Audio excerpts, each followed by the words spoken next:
Hello viewers, today I'm going to teach you about abuse and toxicity within relationships. Things that society may tell you are good, but they're not. They're bad. Observe. Hey. What's up? Just hanging out?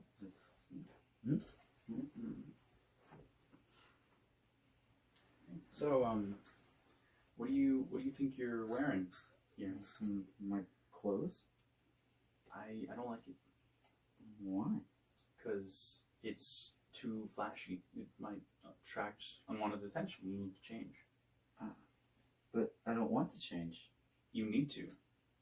For me. Why? Because I don't want anyone looking at you the way that I look at you. You're mine. And so if someone else looks at you and finds you attractive, that's not okay. And I'm going to get upset. You don't want to make me upset, do you? No. Then change. Okay. Well, wasn't that touching? He seemed to really care about him and told him as such. Surely the display of affection couldn't have been bad or harmful, right? No. It is downright toxic. He is wrong in every conceivable, possible way imaginable, and that's me putting it lightly. Hi, I'm Edward Steffen, and I'm a high schooler much like yourself. I've done months of research into how toxicity has slowly crept into the dank, dark recesses of society, and I've stumbled upon something rather profound.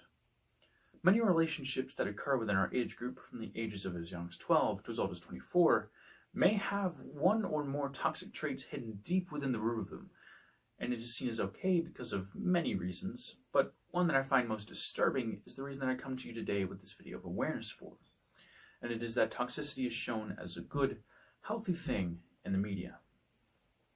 Be it TV shows, movies, or cartoon series, they often display signs of toxicity. The scene that was reenacted for you earlier, for your viewing pleasure, I'm sure is of familiarity to most of you. You may have seen something like that happen on a show or a movie, or even seen it happen to a friend of yours, and thought nothing but the possible, oh, well, it's nice to see that he's caring.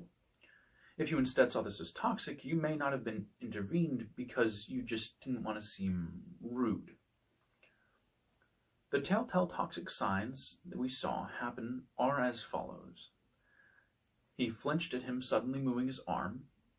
He leaned away from the hug, which, that's a big red flag there. We'll talk about that.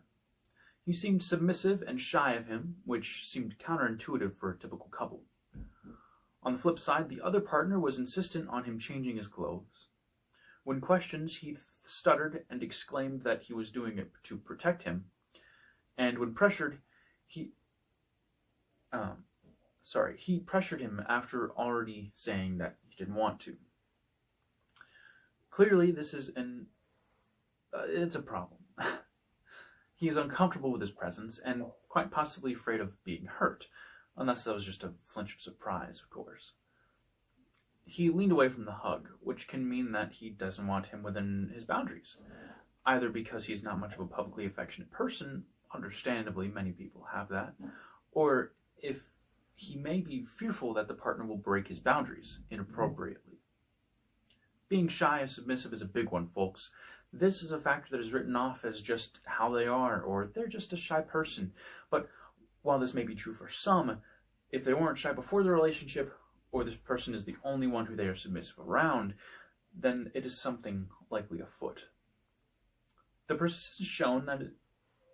persistence shows that it is quite possibly an insecurity with his own masculinity or his connection with his partner.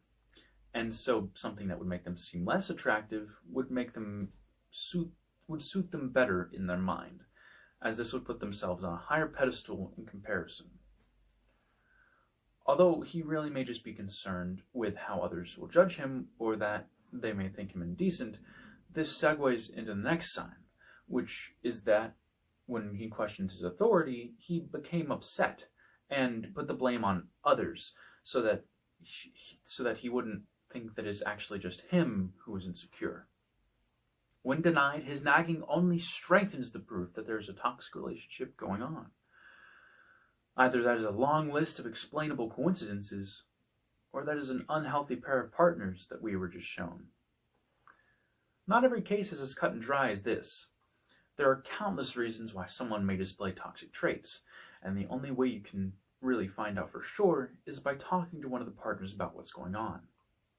If you don't think that you can do it alone, or you don't think you can get through to someone, or haven't been able to get through to someone who is for sure being toxic or receiving the toxicity, then talk to a counselor, and they can help them seek professional help.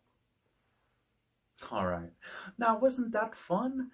You now know just a little bit more about how to spot toxic relationships in your own lives. For more information on this, I've linked my full research essay down in the description below, so for more reading, go ahead and check that out. With that, my work here is done. Thank you all for listening, and remember, there's more than one way to display toxicity.